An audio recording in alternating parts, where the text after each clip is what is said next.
Baiklah, mari kita bahas tentang 996 ini. Apa sebenarnya 996 itu? 996 adalah istilah yang digunakan untuk menggambarkan jadwal kerja yang sangat menuntut.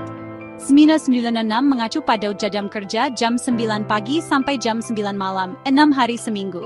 Ini berarti bekerja selama 12 jam sehari, 6 hari dalam seminggu. Itu total 72 jam kerja per minggu, teman-teman.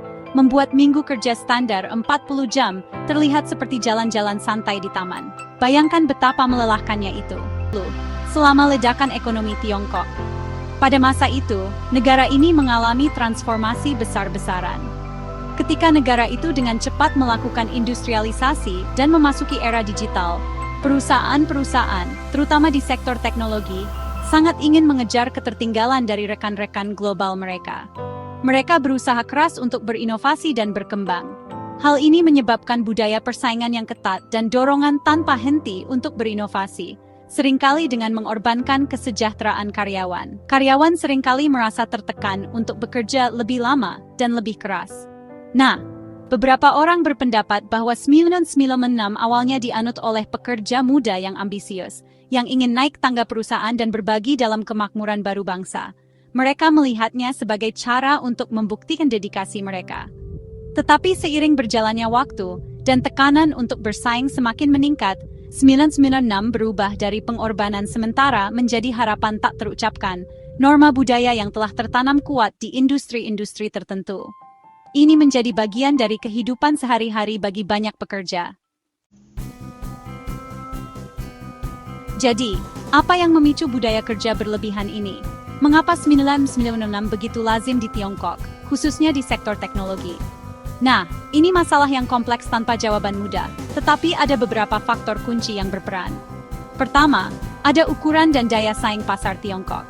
Dengan populasi lebih dari 1,4 miliar orang, Tiongkok memiliki basis konsumen yang besar dan lingkungan bisnis yang keras. Perusahaan-perusahaan terus-menerus berlomba-lomba untuk mendapatkan bagian, dan persaingan yang ketat ini merembes ke angkatan kerja, menciptakan tekanan untuk bekerja lebih keras dan mengungguli pesaing.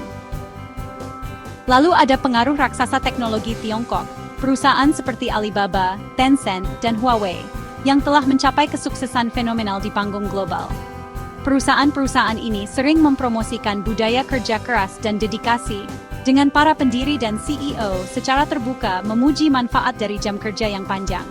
Ini menetapkan preseden, menciptakan harapan tak terucapkan bagi perusahaan dan karyawan lain untuk mengikutinya.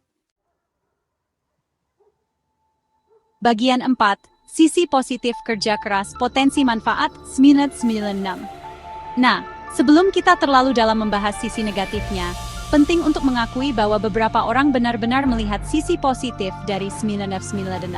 Orang-orang yang berpendapat bahwa 996, meskipun tidak dapat disangkal sangat menuntut, telah berkontribusi pada pertumbuhan ekonomi dan kemajuan teknologi Tiongkok yang pesat. Logikanya kira-kira seperti ini. Lebih banyak jam kerja sama dengan lebih banyak hasil, yang berarti peningkatan produktivitas dan inovasi yang lebih cepat. Dan jujur saja, dunia teknologi telah meledak dalam beberapa tahun terakhir, menghasilkan inovasi inovatif dan menantang dominasi Silicon Valley. Para pendukung 996 berpendapat bahwa jam kerja yang panjang ini menumbuhkan etos kerja yang kuat dan komitmen yang mendalam untuk mencapai tujuan bersama. Mereka menunjukkan siklus pengembangan yang cepat banyaknya pekerjaan yang diselesaikan sebagai bukti efektivitas sistem. Tentu saja, cara berpikir ini mengabaikan potensi kerugian manusia, tetapi kita akan membahasnya nanti. Bagian 5, kerugian manusia sisi gelap 996. Oke, mari kita jujur teman-teman. Bekerja 72 jam seminggu, minggu demi minggu, itu berat. Ini tidak berkelanjutan dan konsekuensinya bisa sangat mengerikan. Kita bicara tentang kelelahan, stres, kurang tidur, hubungan yang tegang, dan lainnya. Dan itu bukan hanya spekulasi, itu didukung oleh semakin banyak penelitian. Studi telah mengaitkan jam kerja yang panjang dengan peningkatan risiko penyakit jantung, stroke, depresi, kecemasan, dan masalah kesehatan lainnya. Dan ketika orang terus-menerus terikat dengan pekerjaan mereka, kehidupan pribadi mereka pasti akan terganggu. Hubungan menjadi tegang, hobi terabaikan, dan perawatan diri hilang. Budaya 996 juga dapat menghambat kreativitas dan inovasi dalam jangka panjang. Ketika orang terus-menerus lelah dan terlalu banyak bekerja, mereka cenderung kurang berpikir di luar kebiasaan, menghasilkan ide-ide segar, atau menantang status quo. Bagian 6 Hukum turun tangan, tanggapan pemerintah dan hukum terhadap 1996. Jadi, dengan semua pembicaraan tentang kelelahan dan eksploitasi ini, Anda mungkin bertanya-tanya, di mana peran pemerintah dalam semua ini? Apakah mereka hanya menonton dari pinggir lapangan, atau ada tindakan nyata yang diambil? Nah, dalam beberapa tahun terakhir, ada pengawasan yang berkembang terhadap budaya 1996 dari pemerintah Tiongkok dan sistem hukum. Ini bukan hanya masalah kecil, ini adalah isu yang sangat serius yang mempengaruhi jutaan pekerja. Dan percayalah, teman-teman, itu masalah besar. Pemerintah mulai menyadari bahwa kesejahteraan pekerja adalah kunci untuk keberlanjutan ekonomi jangka panjang. Soalnya untuk waktu yang lama, 1996 berada di wilayah abu-abu hukum.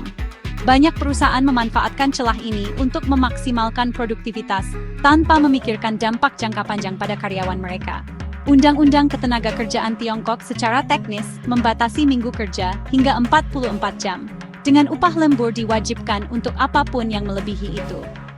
Namun, kenyataannya seringkali berbeda, tetapi undang-undang ini jarang ditegakkan, terutama di sektor teknologi yang serba cepat, di mana batas antara pekerjaan dan kehidupan sering kali kabur. Banyak pekerja merasa terjebak dalam siklus kerja yang tak berujung. Namun, dalam beberapa tahun terakhir, ada perubahan sikap. Pemerintah mulai mengambil langkah-langkah untuk menegakkan hukum yang ada dan memperkenalkan regulasi baru.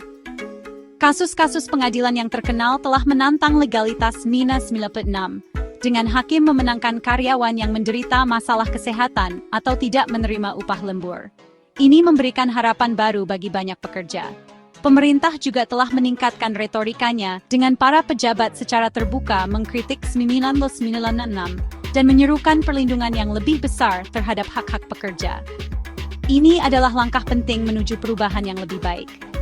Selain itu, ada juga gerakan dari akar rumput, di mana pekerja mulai bersatu untuk menuntut kondisi kerja yang lebih baik. Ini menunjukkan bahwa perubahan tidak hanya datang dari atas, tetapi juga dari bawah.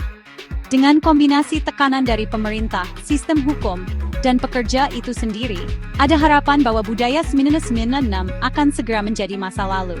Masa depan yang lebih cerah mungkin saja di depan mata.